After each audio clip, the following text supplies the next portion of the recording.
नाही, मला मान्य आहे सगळं, पण हे सगळं सारंगच हँडल करतो ना. त्यामुळे तुम्ही असं करा, एकदा त्याच्याशी डिस्कस करून घ्या. हां? ओके. ये ना अमृता. आई, अरे अमृता, आज कशी काय वाट चुकलीस? त्या मुलीबरोबर राहून तिच्यासारखी वागायला लागलीस की काय? आई काही झालंय का? म्हणजे तुला सुद्धा माहिती आहे मी काय बोलते ते. तिच्याबरोबर राहून तिची बाजू घेऊन तू विसरली आहेस की तुझी एक आई आहे जिचं तुझ्यावर खूप प्रेम आहे. विसरली आहेस ना? नाही आई, खरंच असं काही नाहीये. तुम्ही कामात बिझी असताना, त्यामुळे मी डिस्टर्ब नाही केलं तुम्हाला. अमृता, तू मला कधीच डिस्टर्ब करत नाहीस आणि करूही शकणार नाहीस. तू माझी लाडकी सून आहेस ना. या अख्ख्या कुटुंबाने तुला निवडलंय सून म्हणून. हे लग्न आमच्या पसंतीने झालंय. माझ्या राजकुमार बरोबर तुझं लग्न आम्ही खूप आनंदाने लावून दिलंय, देवा ब्राह्मणांच्या साक्षीने. त्यानंतर वाजत गाजत आनंदात तुला आम्ही आमच्या घरात आणलंय. तू या घरची लक्ष्मी आहेस. हे खरं नातं आहे, ते नाही. ते नातं लादलेलं आहे. ते नातं मी नाही स्वीकारलंय. तेव्हा तिच्याबद्दल माझ्याशी काही बोलायला आली असशील तर प्लीज नको बोलूस. दुसरं काही असेल तर बोल. आई, याआधी आपल्या घरावर कुठलंही संकट आलं, विघ्न आलं किंवा कुठलंही शुभकार्य करायचं असेल तर आपण कायम जगन्नाथजींना विचारायचो, त्यांचा सल्ला घ्यायचो. नाही, पण यावेळी मात्र माझा त्याच्यावर विश्वास नाहीये. पुढे अगं तिलोत्तमा, एक मिनिट. तिला काय म्हणायचं ऐकून तर घे. बोल. बोल. मला सारंगची खरंच खूप काळजी वाटत होती, म्हणून मी माझ्या माहेरच्या एका गुरुजींना त्याची पत्रिका दाखवली आणि पत्रिका बघून ते म्हणाले की लवकरात लवकर आपल्याला नवग्रह शांती पूजा करावी लागेल, त्याशिवाय त्याच्या आयुष्यातली संकटं थांबणार नाही. तेच मला कळत नाहीये की आपल्या सारांच्या आयुष्यात एवढी संकटं काय येत आहेत. तो खरं तर कोणाच्या अध्यात्मध्यात नसतो, कोणाशी वाईट बोलत नाही, वाईट वागत नाही, कोणाचं मन देखील दुखवत नाही. मग मला हा प्रश्न पडतो की त्याच्या बाबतीत हे असं का घडावं? वही, मलाही तोच प्रश्न पडला होता आणि म्हणूनच मी सॉरी पण तुम्हाला न विचारता गुरुजींशी बोलून घेतलं. सारांसाठी जे काही करावं लागेल ते मी करायला तयार आहे आणि माझा तुझ्यावर पूर्ण विश्वास आहे. तू बोलून घे तुझ्या गुरुजींशी. तू जे या घरासाठी ठरवशील ते योग्यच असेल. सो नवीन स्टेन्स करायचं माहिती आहे ना, ते लावलं ना की चॅट डिसप्ले. पण मग बाजूच्या मोबाईलमध्ये वाकून बघायची गरज काय?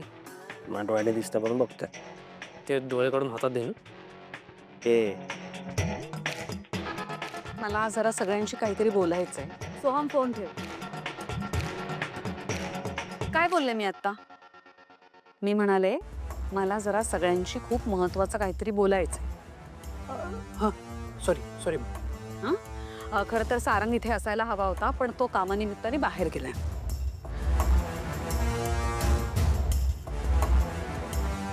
तरीच मी विचार करत होते ही मुलगी अजून बाहेर आली कशी नाही ऐकायला. तिला वाईट सवय लपून चोरून ऐकायची. ट्रू लॉ मॅनर्स नाही आहे तिला. जेव्हा आपण सगळ्यांना बोलवतो म्हणजे आपण फॅमिली मेंबर्सना एक्सपेक्ट करतो. हिचं काय आहे? ऐश्वर्या सावली या घरची मेंबरच आहे. डॅड, आपण तिला मानतो का? Aishwarya, dad, I am sorry, पण आता त्याचा ड्युटी टाइम सुरू आहे आणि तो समोर असताना सतत आपण आपल्या बोलण्यामध्ये लिमिटेशन्स नाही आणू शकत. ऐश्वर्या. एक मिनिट ऐश्वर्या, जरा थांबा ना. या घराची शांती गेलीये कुठे? सतत आपले वाद आणि वादच. मी काहीतरी महत्वाचं बोलते. प्लीज ऐश्वर्या, एक 5 मिनिटं दे ना मला. सॉरी. सारंगला आधीच कामाची घराची खूप टेन्शन्स, म्हणून नवग्रह शांती पूजा ठेवायची ठरवली आहे अमृतानं. तुम्हाला काय वाटतंय? काय सांगतेस काय? अमृताने सजेस्ट केलं तुला? क्या बात आहे, माझ्या लक्षातच आलं नसतं. तर नवग्रह शांती वगैरे केल्याने आयुष्यात शांती निर्माण होते. कमाल आहे अमृता. माझ्याशी डिस्कस न करता डायरेक्ट तू आईला सांगितलंस? तुला या सगळ्याचं क्रेडिट घ्यायचं होतं का? ब्रावो आई, तू सगळं क्रेडिट अमृताला दे बरं का. Bravo Bravo. राजकुमार, हा आई. झालं बोलू मी. बरं, तू गुरुजींना कॉन्टॅक्ट करशील, सगळं ठरवशील. आणखीन एक खूप महत्त्वाचं काम आहे. सारंगला कन्व्हिन्स करणं. त्याचा विश्वास नाही आहे ना या सगळ्यावर. हो आई, तुम्ही काळजी करू नका, मी बोलेन त्याच्याशी. ठीक आहे, ही जबाबदारी तुझी. हां, काय चाललंय काय या घरात? आता या अमृता वहिनीच्या मर्जीप्रमाणे घरात गोष्टी घडणार का? पण तसंही अलीकडे लक्षात यावं असं कुठलंही काम केलेलं नाहीये मी. इकडे अस्मी गायब आहे, सापडतच नाहीये. ही मूर्ख मुलगी अजून घरात आहे. त्यातल्या त्यात सारंगच्या आयुष्यात मला शांतता अजिबात नको. पण गोष्टी माझ्या मनासारख्या घडतच नाहीयेत. पण तरी या घरातलं माझं महत्त्व मी कमी होऊ देणार नाही.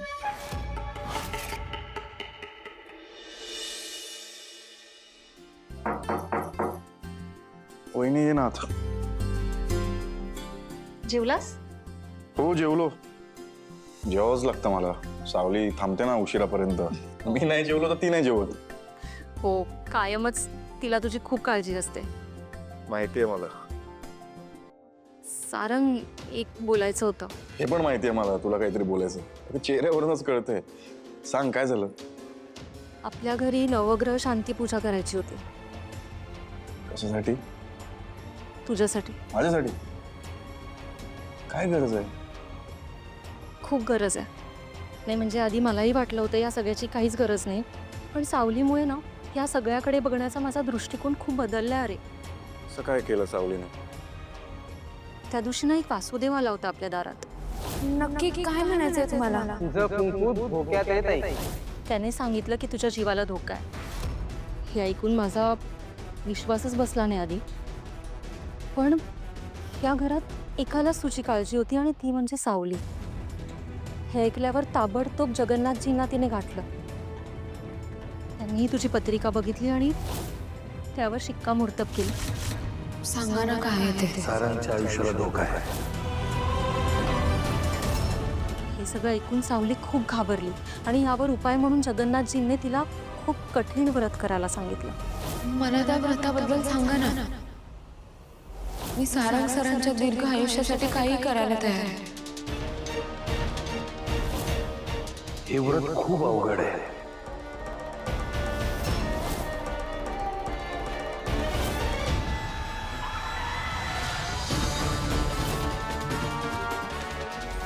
सूर्यास्ताच्या आधी महादेवाला अभिषेक करावा लागतो.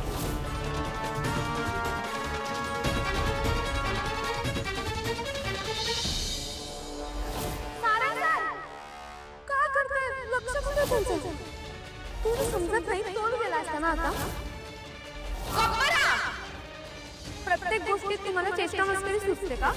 मी काहीतरी बोलते, माझ्या बोलण्याचं गांभीर्य समजून घ्या तुम्ही.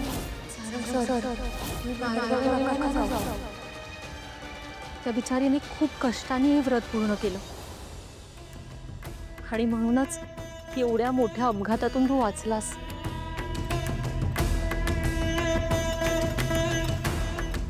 सारंग, श्रद्धा आणि प्रेमात खूप ताकद असते आणि सावलीमुळे या सगळ्या गोष्टींवर माझा पुन्हा एकदा विश्वास बसायला लागलाय. आणि म्हणूनच सांगते, प्लीज ही पूजा पार पाड. नकार नको देऊस. कारण तुझा विश्वास नसला तरी कुणाची तरी या सगळ्यामागे प्रचंड श्रद्धा आहे, एवढं लक्षात ठेव.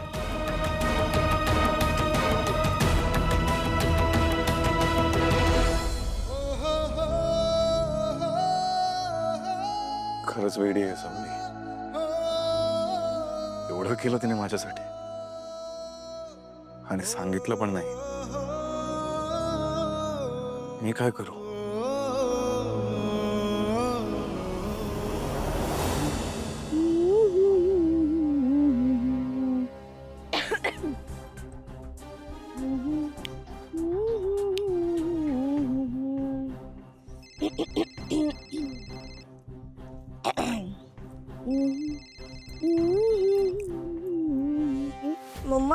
एक तरी सूर धड लागतोय का?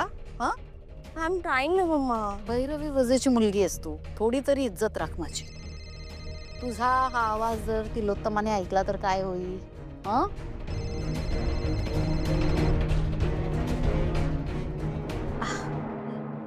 हाय तिलोत्तमा, बोल, कशी आहेस?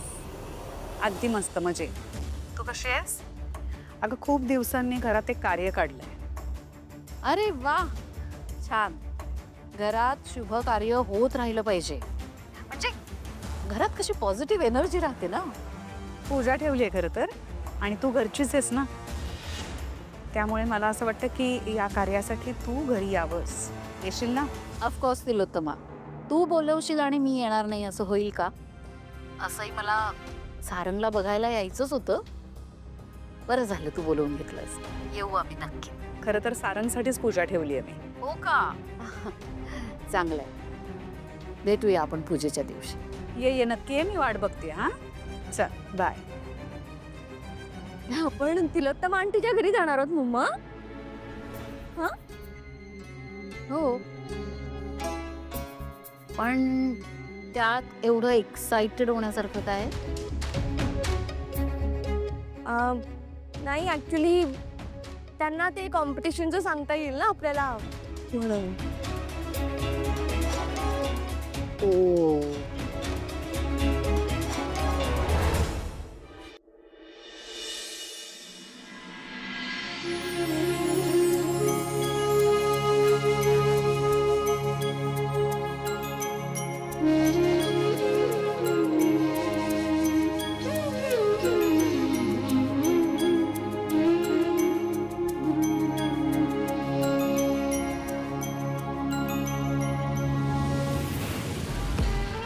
हे काय? हे सामान इकडे का ठेवलंस? डायनिंग टेबलवर ही जागा आहे ठेवायची. तिकडे आहे ना जागा. काय विचारते मी? ऐश्वर्या अगं चुकून ठेवलं असेल. राहू दे, मी ठेवते. वहिनी तुम्ही ठेवणारच. एकतर ह्याला एकही काम येत नाही. त्यातून मी काम शिकवते, भरून पगार देते, तर मेहरबानी करते ह्याच्यावर. शिकायला नको? बेसिक मॅनर्स नाही आहेत ह्या लोकांमध्ये. आता बघत काय बसलायस? कान पकडून माफी मागायची.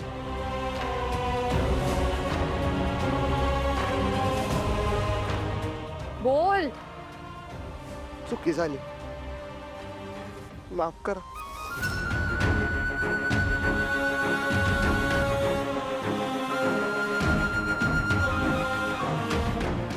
आता उचल ना त्या बॅगा.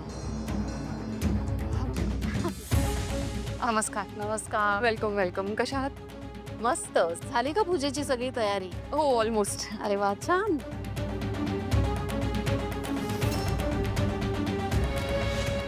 अरे सखदेव, तू इथे काय करतोयस? ऍक्च्युली तो आमचा. या ना, तुम्ही बसा ना. आई येतच असतील आता. प्लीज या.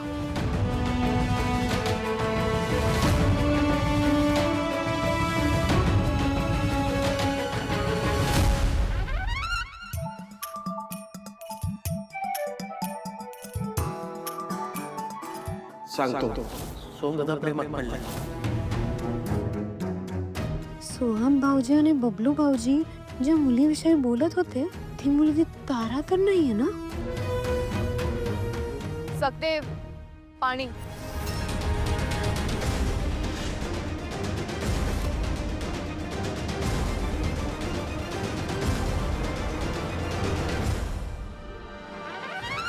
तिलोत्तमा कुठे?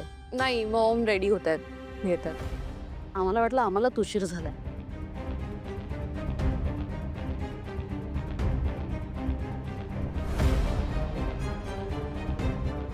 सखदेव, काय रे, तू इथं नोकर बिकर झालायस की काय? हा, तुझ्या घरी माहिती आहे हे? जयंतीला तुझ्या आई बाबांना माहिती आहे? अरे, एक्सक्यूज मी आलेच.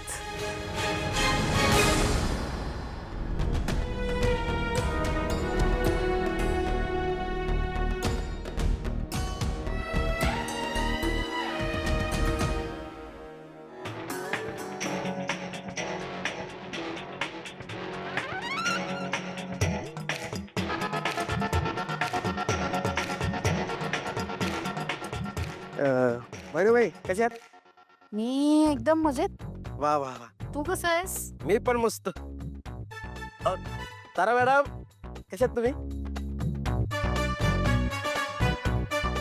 भाई तुम्ही काय कमाल आहात माहितीये, काय नाव केलं तुम्ही तुमच्या गाण्यातून. खरं तुम्हाला ना माझ्याकडे सलाम आहे, सलाम.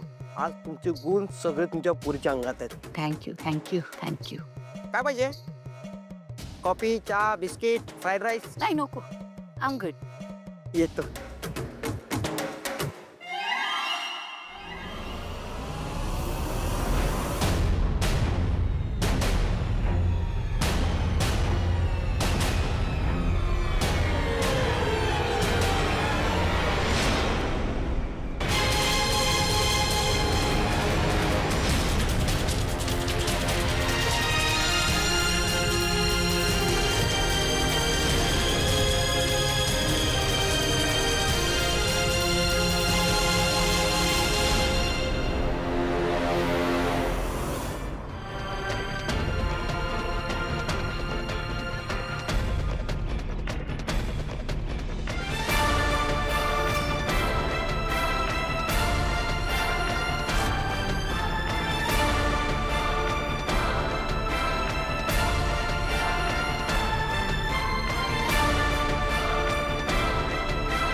काका, मला तुमचा फोन देता का? मला एक फोन करायचा प्लीज. मी लगेच आणून देते तुम्हाला. काय रे? हं?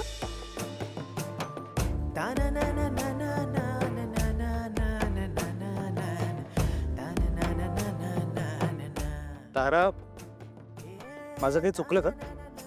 नाही, मी तुला इतक्या वेळा मेसेज केला की आपण भेटूया भेटूया, पण तू काही नीट रिप्लाय दिलाच नाहीस मला कधी. मी विचार केला की अरे 2025 चालू आहे, भेटायचं असेल तर फक्त मोबाईल काढायचा, टॅक्सी बुक करायची, ती दाराशी येते, त्याच्यात बसायचं आणि यायचं. आय नो सोहम, पण तुला माहिती आहे ना, मम्मा सतत माझ्या आजूबाजूला असते आणि हल्ली ना तिचं माझ्या मोबाईलकडे सुद्धा लक्ष असतं रे. It is impossible. मला असं वाटतं ना की आपल्या लव्ह स्टोरीची विलन तुझी मम्माच आहे. ए काही काय, असं नको बोलूस रे. ती ना जरा जास्तच ओव्हर प्रोटेक्टिव्ह आहे मला घेऊन, पण तिच्या मनात तसं काही नाही. तो असं काही बोलायचं नाही ना मम्माला. ठीक आहे, नाही बोललो, पण माझ्या प्रश्नाचं उत्तर दे ना जरा. तुला घरी तुझी मम्मा पिंजऱ्यात बंद करून ठेवते का ग? काही काय सोहम, आणि हे सगळं काय बोलत बसलायस? आता मी आली आहे ना तुझ्या समोर, आले आहे ना मी तुला भेटायला. मग माझ्या समोर आहेस पण भेटली नाही आहेस अजून. म्हणजे भेट होण्याकरता हक्क करणं गरजेचं आहे ना.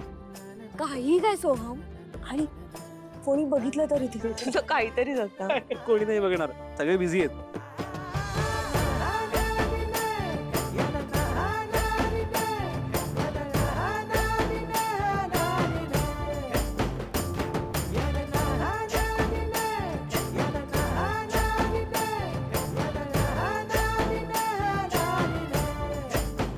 आज खूप बरं वाटतंय मला.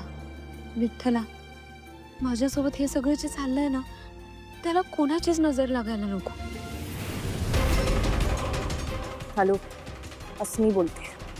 आले मी आता बाहेर, आणि आता मी फक्त आणि फक्त बदला घेणार.